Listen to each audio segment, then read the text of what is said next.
ఆత్మను పోషిస్తే యేసు ప్రభుకే ప్రార్థనలు అవసరం వస్తే మనకు ప్రార్థనలు అవసరం కాదా? Where is your sacrifice for prayer? ప్రార్థన విషయంలో నీ సాక్రిఫైస్ ఎక్కడుంది?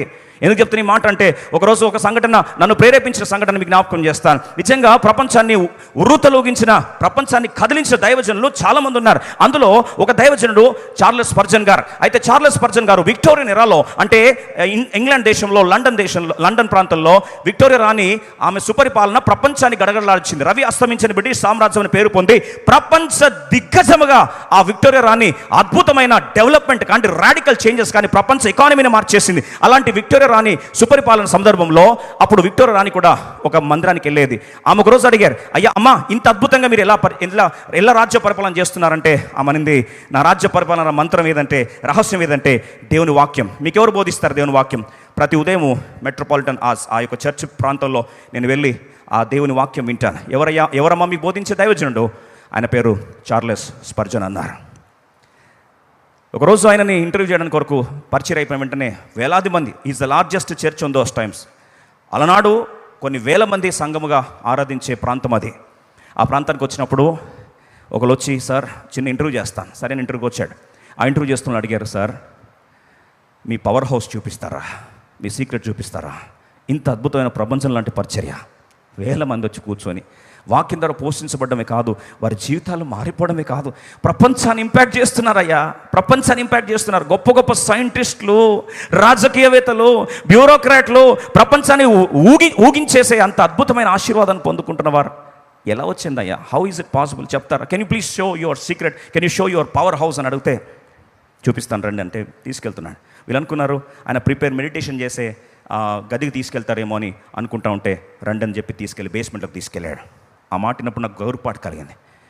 బేస్మెంట్ తీసుకెళ్ళి ఒక అన్నాడు, నా పవర్ హౌస్ చూడాలనుకుంటే సోమవారం, ఈరోజు పరిచయం అయిపోయింది కదా ఆదివారం, రేపు ఉదయకాలం ఎర్లీ అవర్స్లో ఆఫీస్ పోకముందు మండే మార్నింగ్ మీరు ఈ ప్లేస్కి రండి అన్న.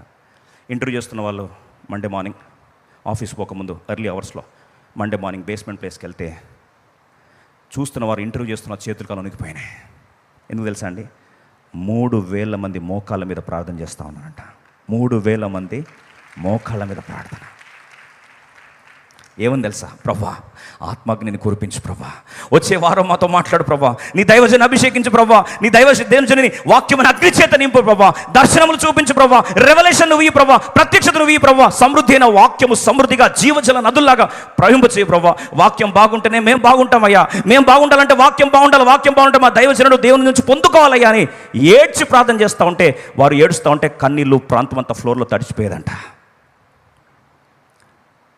ఆఫీస్కి పోవాల్సిన వారు ఒక 2 గంటల ముందు లేచి చర్చికి వచ్చి ప్రార్థించి, అలా ప్రతి సోమవారం ఉదయకాలము వచ్చే వారం పరిచయ కొరకు మోకాళ్ళ ప్రార్థన చేసి వెళ్ళేవారు.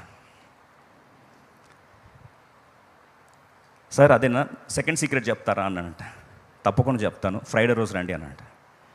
ఫ్రైడే రోజు ఆయన చర్చ్లో ఇంకొక హాల్ ఉందంట. హాల్ దగ్గర తీసుకెళ్తే అక్కడ 200 మంది ప్రార్థన చేస్తున్నారంట. ఎంతమంది అండి? గట్టి చెప్పండి. 200 మెంబర్స్. సార్ మూడో సీక్రెట్ చెప్పండి సార్ అంటే, సండే నేను పరిచయం చేయకముందు 2 గంటల ముందు మీరు వస్తే మీరు చూపిస్తానని. పరిచయం ఆరంభించే ముందు సండే ఉదయకాలం పైన ఫ్లోర్లో తీసుకెళ్తే 500 మంది కన్నీటి ప్రార్థన చేస్తా ఉన్నట్టండి.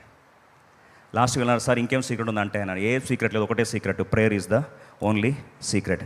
Prayer is my power house. నా ఇంధనం, నా సామర్థ్యం, నా శక్తి ఏమన్నా ఉందంటే అది కేవలం సంఘములు చేయుచున్న ప్రార్థన. సంఘ ప్రార్థనలు ఎదుట పాతాళపు ద్వారములు నిలువనేరవు. సంఘం అత్యాసక్తితో ప్రార్థిస్తే జైలు గోడలు కూలిపోయాయి, తలుపులు తెరవబడ్డాయి, చేతికి చేసిన సంఖ్యలు కుప్పకూలిపోయాయి. That's the power of the prayer of the church. ఈరోజు ఎందుకు అడుగుతున్నానంటే, మనలో చాలాసార్లు స్థిరమైన పునాదిలో ఉన్న మనము, వాక్యమైన ఆహారం పొందుకుంటున్న మనము, ప్రార్థనని ఆహార ధూపాన్ని చాలాసార్లు మన జీవితంలో చల్లారిపోతున్నట్లయితే ప్రభు మనల్ని జ్ఞాపకం చేస్తూ ఉన్నాడు. 4వ మాట మీకు జ్ఞాపకం చేస్తాను.